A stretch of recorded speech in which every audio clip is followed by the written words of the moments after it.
la mano derecha hacia arriba. Vamos a colocar las 4 monedas ahí y las vamos a cubrir para que no salga. Cierra la mano fuerte. Ahí que. Voy a decirle a las monedas que pasen de aquí a aquí. Darle la vuelta. Eso es. Bien. El siguiente pase, la puedes retirar la mano. El siguiente pase de la parte de arriba a la parte de abajo. Y por último, el último pase es el viaje de las monedas en el tiempo que les cuesta pasar de aquí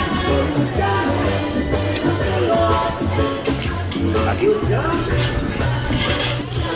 Y además se pueden examinar. Es el final.